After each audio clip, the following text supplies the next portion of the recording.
Hey guys, ArchieLuxury, ArchieLuxury channel, Paul Pluta channel. Today guys, I want to talk about Australian watch buy, sell, swap. Buy, swap, sell forum on Facebook. And I gotta offer an apology. Hi guys, I'm ArchieLuxury and today I'm doing an advertisement for one of my great fans here. I want to promote KK Design, which is a San Diego-based interior designer who specializes in full-service residential and boutique-style commercial spaces from start to finish. New sofa, new kitchen, new house, or you just need some ideas or a second set of eyes? No problem. Work can be done via Skype, FaceTime, email, text, phone calls, or in person, depending on the size of the project. Restrooms and Rolex! Longays and living rooms, Pateks and pantries. She does it all. Is your house ready for your new timepiece? Follow her on Instagram at KATEK_INSPO. That's on Instagram at KateK_INSPO. Reach her and check out her work at www.katek.design. Kate K all the way. Kate K all the way. Kate K all the way. Thank you very much. Please check her brilliant design out. Hi guys, ArchieLuxury on the ArchieLuxury channel, and by now the video that has gone viral is the PBS, Public Broadcasting Station, PBS, Antiques Roadshow video of the war veteran with the Rolex Oyster Cosmograph with documentation circa 1971. So basically this supposed, because we don't know the truth here, is this staged or not staged, supposed war veteran bought this watch in 1975, and he always wanted a Rolex because he knew you could use it for scuba diving, and he bought this Rolex, and then when he got the Rolex it was too good to use and he put it away, and now it's surfaced, etc. And Antiques Roadshow made the video, and they basically said the watch is worth between $500,000 and $700,000 US dollars. And I gotta tell you, I think Paul Thorpe made a video about this, and he said he suspected, he smelt bullshit. And I gotta tell you, Paul, I think his answer was 100% right, in the sense that I think, as Paul said there, if someone came in with this watch, you'd need to double check, triple check, quadruple, ruple check, because there is so much, so many things that are very, very, that's a very fake, because there's so much money involved. And it's kind of funny, when I watched this video here, the papers weren't punched. Also, there seemed to be a sticker on top of the box, which normally would say, hey, that's often dealers put a sticker on there to allocate their stock. And I got to tell you, in all honesty there, it's sometimes a bit of knowledge is very, very dangerous. In this case here, they looked at the stamping that was on the bracelet, which was the bracelet stamping said it was from 1971, which ties in with his story. But what's to say that is the original bracelet to the watch? I mean, this is so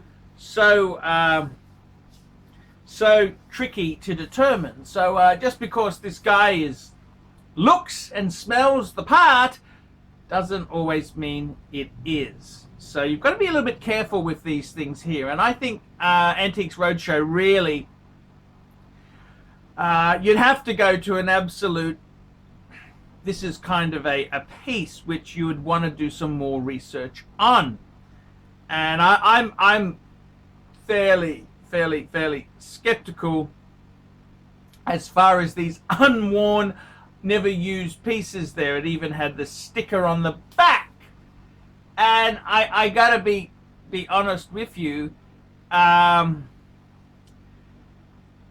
this type of vintage piece is a very rare find. There's a number of factors that make this piece highly unlikely. So in the early to mid 70s range there, what was the most popular Rolex? It would have been the Rolex Datejust, an automatic Rolex. It would have been in two-tone. So this guy here who bought a Daytona, the Daytona was not the wanted model by any stretch of the imagination. And the worst possible dial at the time was the Paul Newman dial. Now called the Paul Newman dial, but back then it was the kind of the less desired dial. And when you see these facts here and you really start looking at it, I know of a dealer who bought what he thought was a rare 1655, turned out to be completely aftermarket. The movement was an original Rolex movement. It had a few little annoying things. The 24-hour hand didn't seem quite right because it was actually a Rolex date or Datejust movement put into complete aftermarket. So when I see these things never worn, absolutely ridgy-dids, we've got the veteran there with the hair and all the paraphernalia. He's even got the old military shirt. Was it a standard issue shirt, or did he buy that at a military clearance store later? And this is what worries me, is that type of piece, yes, if it is a genuine Paul Newman with papers, original box, never worn, it could be worth substantial money. Yes, it could be worth. However, most people in the time, they would have bought a Datejust. They would have worn the watch. Most people, particularly if you've gone through the war era, you think, fuck it. And then, of course, he's now brought it out. This is very far-fetched indeed here, because he could have brought it out in the 80s when it would have been worth, say, $10,000-$20,000. Well, in the 90s, I'd say $10,000-$20,000, and now it's worth hundreds of thousands. So there are so many variables in this story here that just don't smell quite right. And this is the whole thing. This is what these pieces here, as Paul himself said there, he said if this came into his shop, even he as a expert would say, hey, hang on a minute, we've got to get super experts of experts in to verify this stuff. And if it's too good to be true, often it is. And as for the papers, I do know in some American shows, watch shows, you used to be able to buy blank papers, and they even had a machine to punch stamp the serial number. Yes, indeed, yes. So there's a number of tricky factors to this. I wish it was a true story. The guy, you like to see a veteran do well. They've had so much shit thrown at them throughout the years. You'd like to think, yeah, this could be true. What a great story. But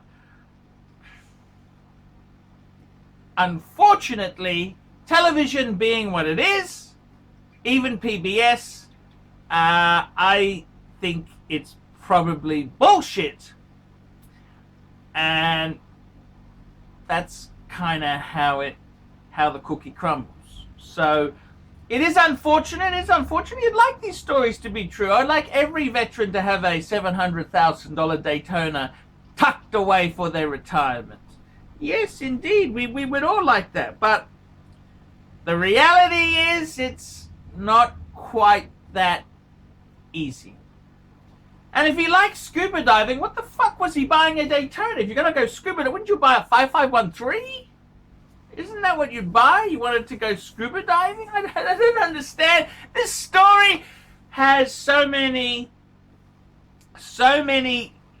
areas here that just don't smell right. They just doesn't smell right. So as Paul Thorpe said there, you'd have to get a super expert in to review it, study the dial, study the hands, study every facet of this wristwatch, because when the money is so great, there's such incentive to pull out the stops to fool someone. So by all means, this is kind of how it does go. So it's a great tale, great viral video, but unfortunately, I think it would probably be staged. I'm sorry to say that. I agree with what Paul says there. It just seems too good to be true. There's a gut feeling on it. Is too good to be true. So tell me what you think, guys. I'll link to the video and I'll link Paul Thorpe's reply. And what do you think? Do you think it's real? Do you think it's staged? Or do you think it's just a matter of luck? The Cosmos got all right for this veteran. I'm Paul Pluta. Tell me what you guys think of that.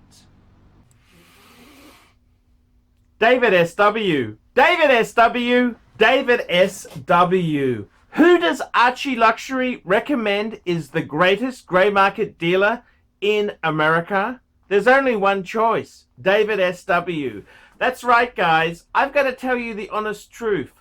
I have for a long time been looking for the perfect answer. Who do I recommend people go to see? Who do I recommend that people can go and buy watches? And I've got to be honest with you. The greatest pre-owned dealer for Rolex, Patek Philippe, Audemars Piguet is David S.W. David S.W. David S.W. DavidSW.com. That's right, guys. I have been looking for a contact who I can very nicely refer people to. I am not in the selling business. Customer service, I'm too old to sell watches. I'm too old. I like to recommend my viewers to a reliable source. In Australia, I've got some great sources. There's Sydney Watch Exchange with Cove, Ronnie at Vintage Watch Co, Shani at European Watch Gallery. And in America, who is the best source for pre-owned Rolex? For all the hot models, there's only one person I would recommend, David S.W. David S.W. David S.W. That is the premier source for pre-owned Rolex. I gotta be completely frank and honest with you. Guys, if you are looking for a hot Rolex model, there is only one place you can go to. David S.W. David S.W. David S.W. Let's be honest, guys. There's no point schmoozing the dealers, the ADs. They're just a waste of time. Unless you're going to buy 20 pieces, you are wasting your time. What you're better off to do is pay the market premium and go to a good pre-owned dealer. Who do I recommend? David S.W. David S.W. David S.W. That's correct, guys. I want to tell you this now. I 100% stand behind David S.W. David SW, the greatest pre-owned dealer in the entire United States of America. That's right, the greatest pre-owned dealer for Rolex, for Patek Philippe, for Audemars Piguet, David SW. He even does things like FP Journe. David SW, David SW, David SW. That's right, if you want to buy a pre-owned Rolex, a Patek Philippe, Audemars Piguet, there's only one good source I would recommend. David SW, David SW, David SW. I'm Paul Pluter, the method actor who plays Archibald Chesterfield III, and I'm proud to recommend David SW. See you later. Thank you for watching this channel. Guys, I'll also show you some really rare footage here. These are some dealers I saw in Melbourne. Have a look at some of their really rare finds. Just like our military veteran. Have a look at some of these really rare finds. One of those. But it's a 68. Yeah, you got it. No, yours is the late 70s one. Yeah, I better give you that. No, you just. I'll take a look at that too. Just hang on. I want to take a little bit of a video of this one here for a minute. That is absolutely. So this is the original bezel. It's unusual to see a bezel. That's the original bezel, and that's the one that he found. And I've got another one of his over there. Said, "Oh, I've got 3 or 4, but that's the one that he wanted back." I remember before I bought it, I looked at because 1997 was when they went from tritium to. Yes. It was like, yeah. So, but it's unusual to see bezel in this condition. Yeah, that's beautiful condition. I'll show you that. Did you ever see the Sea Dweller? Buying on the internet? No. A friend of mine. You guys, I assume, checked all the. Yeah, I don't need to check that, so that's fine. It's fine. Yeah, now this is the box that he's given us. Yeah. Now it's an older box, so it doesn't quite fit. Okay. So that's why I put that there. Yep. Okay. It's still pretty good condition. Oh, it's perfect. Yeah. The watch is just in outstanding condition. It's funny how some people they. Now the 13,000. I can put that through. That's got the original papers, original string tag. So this is the original papers for the that's for that GMT. one. Oh my God, that is just From the original owner who bought it brand new. From South Africa, it was. They look after their stuff, you know. Yeah, I mean look at the condition of the bracelet. You rarely get them like that. Hey man. I'll give you that back there. That is Took me 2 months to buy. It was 3,450, and the Submariner was 520. That's the Australian price. Sorry, the Sea Dweller. Sea Dweller. And then look at the Omega prices. Very expensive. Oh. Rolex was still more expensive, but wasn't it? Yes, it was. Yeah. Rolex was always more expensive. That's the same guy, is it? Sorry? Sure. So that's for the Sea Dweller, and it's got the original chronometer papers. Oh, amazing story. So he went into a shop and they said, "What do you want?" He said, "I want a Rolex." They went away. Pre-moon, so that means 3, 2, 1 movement. Class? Oh, yeah, of course. Yeah. Manual So the man is exactly like that. It's also got the very rare bracelet. That bracelet is a period. Most of those fell to bits, didn't they? Most of those bracelets fall to bits. They weren't. That's why that's still got all its stretch next to the clasp. Yeah. I mean,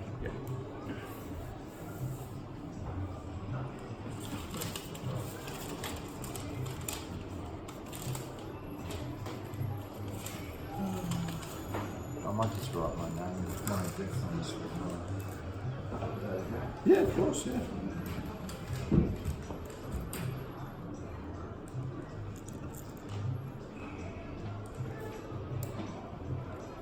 The Batman prices seem to be going Oh, down. you're crazy now. I've had a few of them. They just don't interest me. What's that? The Batman. Oh, Batman. Try that. I just got one the other day again. The prices are really high. But can you believe this Pam has gone so soft? Yep. You Overseas remember? Pam's strong though. You remember Pam was so hot in the early noughties. We used to just turn them over all the You know they were very very. time. Yeah. On the bottom of the box.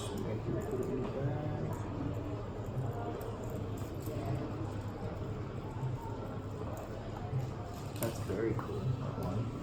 Look at where did you find one with a sticker on the back? And the lugs are like, they're the sharpest lugs. Have a look through there and you'll see what I mean. So how long did they have this? This is the root beer, isn't it? Yeah, that's probably one of the first root beers ever made. So the early 70s. I think that's a 74, which is probably about when they started. The hands are in pretty good condition given that. Look at the sharpness of the piece. Okay, now I'm gonna tell them. Tell them, yeah, get a nice little carry box or something like that.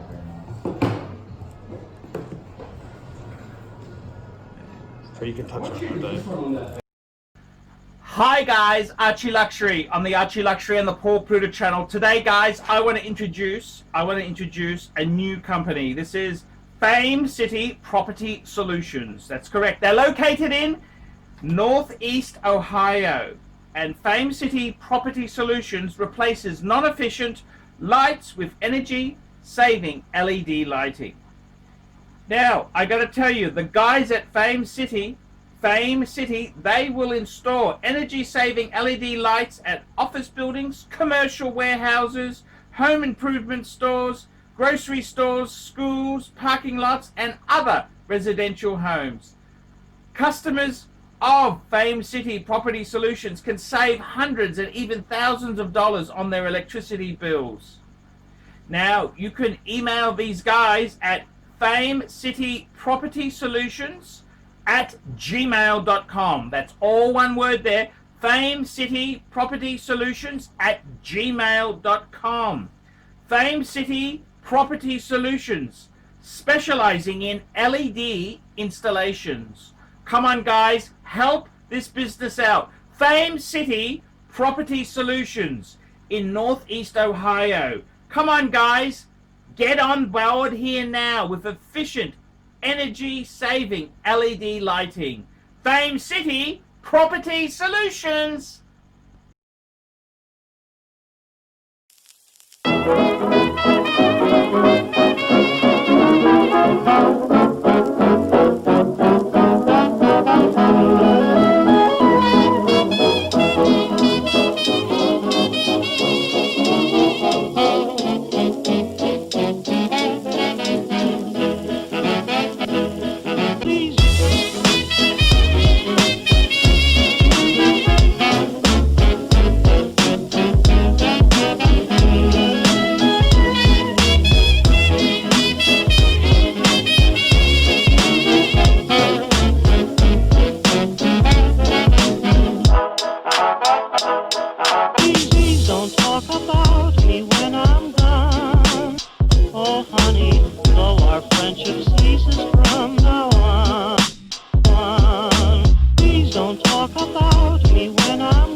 If you can't say anything real nice, it's better not to talk at all, is my advice.